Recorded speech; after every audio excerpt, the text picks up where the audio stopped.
Olá pessoal, dando sequência ao conjunto de vídeos que nós estamos gravando para o estudo da alienação em leilão eletrônico ou presencial, é necessário então que a gente apresente este sexto vídeo para nele examinarmos os aspectos remanescentes a respeito dessa matéria.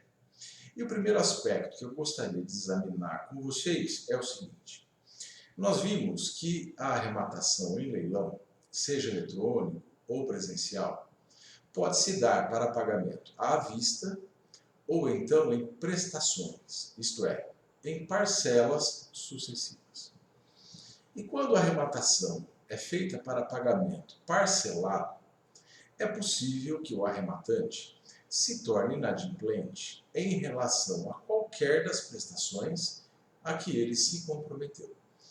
E por isso nós precisamos compreender quais são as consequências jurídicas desse inadimplemento. E a primeira delas é a seguinte: ocorrendo o inadimplemento de qualquer das prestações compromissadas pelo arrematante, será aplicada a ele uma multa de 10% sobre o valor da parcela que não foi paga, somada ao saldo das prestações vincedas. Portanto, o valor dessa multa pode atingir uma quantia muito significativa, quer em razão do referido percentual, que é bastante significativo, quer em razão da base de cálculo sobre o qual ele incide. Legal? Mas há ainda uma segunda consequência jurídica. E qual é? Persistindo ou caracterizado o inadimplemento de qualquer dessas parcelas, o exequente tem duas alternativas. Primeira, peticionar ao juiz da execução e requerer que ele considere resolvida, isto é, extinta, a arrematação, justamente em razão da inadimplência do arrematante. E se o juiz considerar resolvida a arrematação, o arrematante perderá para o exequente a caução que porventura tenha prestado, e o bem, embora já leiloado, voltará a um novo leilão, do qual não poderão participar nem o arrematante anterior, nem o respectivo fiador. Trata-se, portanto, de uma espécie de punição ao arrematante e ao fiador que deram causa à inadimplência de qualquer das parcelas. Legal? Bem, mas alternativamente ao pedido de resolução da arrematação motivado na inadimplência, o exequente tem uma outra opção. E qual é? Manter a arrematação, mas peticionar ao juiz da execução, requerendo agora que ela prossiga contra o respectivo arrematante. Com qual objetivo? Penhorar bens do arrematante e posteriormente expropriá-los, para obter o dinheiro necessário à satisfação do direito do credor. Portanto, se o exequente faz essa segunda opção, ele na verdade estará requerendo uma espécie de redirecionamento da execução, para que agora se oriente contra o arrematante que não pagou as parcelas a que se compromissou no momento da arrematação. Entenderam isso? Muito bem. Bem, nós precisamos examinar agora uma outra situação parcialmente similar a esta. E qual é? Vamos imaginar que ocorra a arrematação e que o arrematante não pague o respectivo preço. Portanto, se torne inadimplente. Quem é que então poderá pagá-lo? O respectivo fiador. O fiador que compareceu nos autos e assumiu o compromisso de cumprir a obrigação do arrematante com seus próprios bens, caso o arrematante não o faça no tempo, condição e lugar devidos. Se o fiador pagar a arrematação diante da inadimplência do arrematante, o fiador pode, não significa que deva, requerer que o juiz lhe transfira o objeto da arrematação.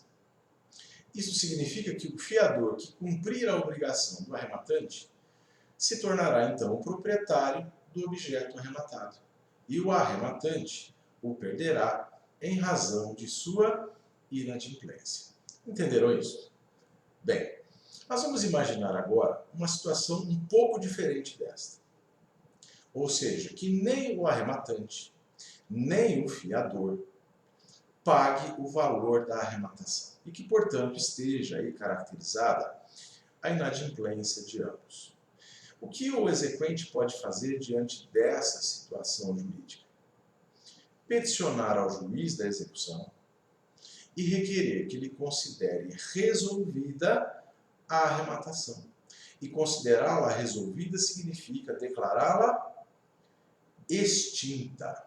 Perfeito? Motivando esse requerimento na inadimplência.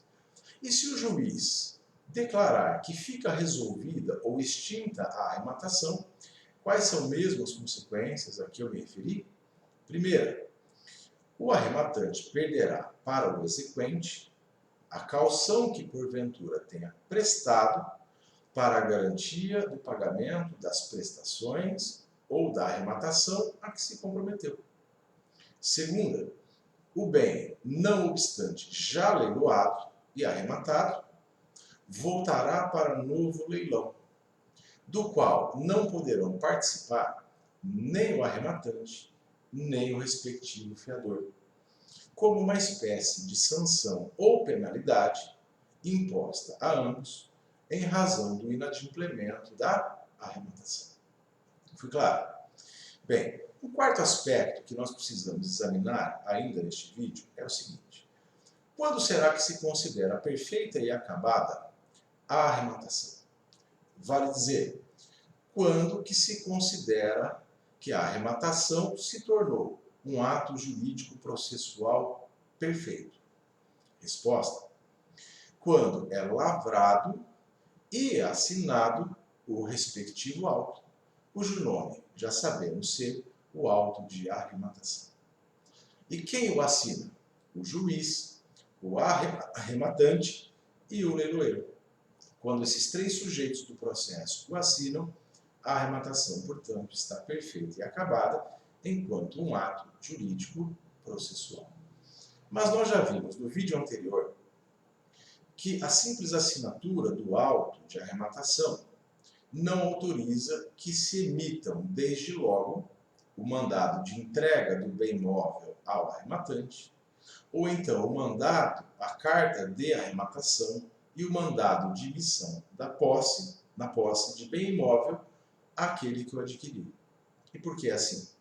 Porque da lavratura e da assinatura do referido auto, o juiz deve contar o prazo de 10 dias para que, na execução, seja suscitada uma causa de invalidade dela, ou então uma causa de ineficácia da arrematação, ou, finalmente, seja requerida a resolução dela. Se esses 10 dias passarem em branco, sem que ninguém suscite a invalidade, a ineficácia da arrematação, ou então peça a resolução dela, aí sim o juiz despachará e mandará expedir o mandado de entrega do bem móvel ao respectivo arrematante, ou então despachará e mandará expedir a carta de arrematação e o mandado de emissão na posse do imóvel àquele que o arrematou. Entenderam isso? Bem, o que nós precisamos saber agora é quais são as causas que determinam ou que podem gerar a invalidade da arrematação. Vejam, pode gerar a invalidade dela a arrematação realizada por preço vil, ou então a arrematação caracterizada por algum outro vício de ordem processual. Perfeito? Por sua vez, pode desencadear a declaração de ineficácia da arrematação, a falta de intimação do credor hipotecário, do credor pignoratício ou do credor anticrético, cuja garantia real compreendia aquele bem que foi levado ao leilão e objeto da arrematação. Se o credor hipotecário, pignoratício ou anticrético não for intimado com antecedência de pelo menos 5 dias da data do leilão, essa falta de intimação acarreta a ineficácia da arrematação. Perfeito? E, finalmente, é causa de resolução da arrematação, como já vimos 2 vezes, o fato de o arrematante se tornar inadimplente ou então de ele não prestar a respectiva caução. Foi claro? Então, se aqueles 10 dias passarem em branco, sem alegação de invalidade, de ineficácia, ou sem que se peça a resolução da arrematação, o juiz então expedirá o mandado de entrega do bem móvel, ou então a carta de arrematação e o mandado de emissão lá do bem imóvel. Perfeito? Bem, prosseguindo um pouquinho agora. O Código ainda prevê situações em que o arrematante pode desistir da arrematação que realizou, sem que se imponha a ele qualquer sanção de ordem processual ou de ordem material. E nós precisamos, então, conhecer as 3 situações que legitimam essa desistência.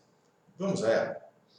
O arrematante pode desistir da arrematação naqueles referidos 10 dias, quando provar ao juiz da execução que existia sobre o bem arrematado algum ônus ou então algum gravame do qual ele não foi cientificado previamente, porque não constou do edital do respectivo leilão. Perfeito? Portanto, se o arrematante demonstra a existência de um estado jurídico sobre o bem arrematado que ele não conhecia, porque não divulgado no edital do leilão, ele pode desistir da arrematação. Legal? Segunda causa de desistência legítima da arrematação.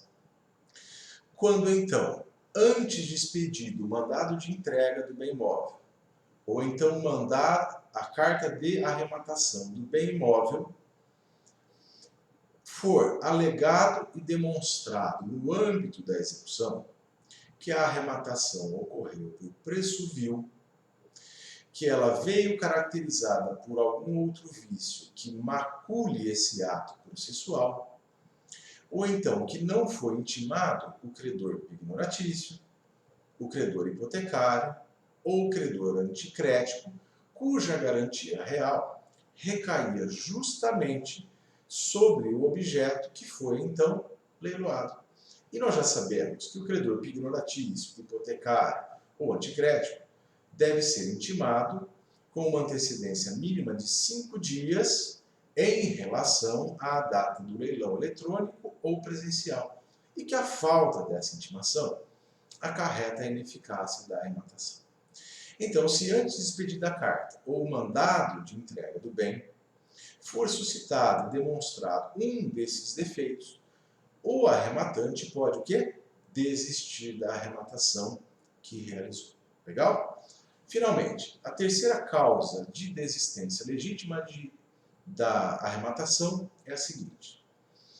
Nós vimos que naqueles 10 dias posteriores à assinatura do auto de arrematação, pode ser suscitada a invalidade ou a ineficácia dela, bem como pode ser requerida a resolução da arrematação. Perfeito? Mas, passados aqueles 10 dias, que se contam, como mostrei, da assinatura do auto de arrematação, ainda é possível ajuizar uma ação de conhecimento autônoma de invalidação da arrematação. Esta ação de conhecimento autônoma de invalidação da arrematação, na verdade é uma ação de conhecimento constitutiva de razão contrária, ou então constitutiva negativa, ou ainda desconstitutiva da arrematação, que será muito provavelmente ajuizada por quem? Pelo executado, em face do exequente, em litisconsórcio passivo necessário com o arrematante. Entenderam isso? Então, passados aqueles 10 dias, o executado ainda pode suscitar um defeito na arrematação, ajuizando uma ação de conhecimento autônoma, que gerará um novo processo, para discutir, então, a validade ou a invalidade da arrematação, a eficácia ou a ineficácia dela, nos casos que nós mencionamos. Pois bem, e qual é o terceiro caso de desistência legítima da arrematação pelo arrematante? Se o arrematante for citado nessa ação de conhecimento autônoma para o desfazimento da arrematação, no prazo que ele tem para a resposta, isto é, no prazo que ele tem para contestá-la, ele pode peticionar ao juiz da execução e desistir da arrematação que fez. Nesses 3 casos, a desistência do arrematante é legítima e, por isso, nenhuma sanção de ordem processual, nem de natureza material, poderá ser imposta a ele. Ok? Bem, finalmente, antes de terminar este vídeo, eu preciso ainda estudar mais um aspecto da arrematação com vocês. E qual é ele? Se o executado, naqueles 10 dias posteriores à assinatura do auto de arrematação, ou depois desses 10 dias, em ação de conhecimento autônoma, suscitar a invalidade da arrematação de má-fé, vale dizer, com o objetivo de induzir a desistência da arrematação por aquele que a realizou, o CPC prevê o seguinte: além de julgar improcedente o pedido de desfazimento da arrematação, o juiz condenará o executado a uma multa não excedente a 20% do valor atualizado do bem que fora arrematado, sem prejuízo de condená-lo ainda ao pagamento de uma indenização a título de perdas e danos. Entenderam isso? Portanto, uma penalidade bastante vigorosa contra o executado que proceder de má-fé, suscitando a invalidade, a ineficácia naqueles 10 dias, ou suscitando a invalidade ou a ineficácia da arrematação em uma ação autônoma de conhecimento. Entenderam? Bem, penso que com essas considerações eu termino a análise da alienação em leilão eletrônico ou presencial. E se não examinamos tudo o que havia a respeito desse assunto, estou seguro de que vencemos seguramente os aspectos mais importantes a respeito dessa modalidade de expropriação. Eu espero que vocês tenham gostado das aulas, e se curtiram, podem deixar aí o seu like. Por outro lado, se não gostaram das minhas exposições, sintam-se aí à vontade para colocar lá um dislike, e também para enviar a mim as dúvidas que porventura as minhas explicações tenham ocasionado. Eu vou procurar atender a todos vocês no tempo necessário e possível, tá bom? Gente, obrigado pela atenção, obrigado pela companhia e esperem lá atentamente o nosso próximo vídeo. Até logo.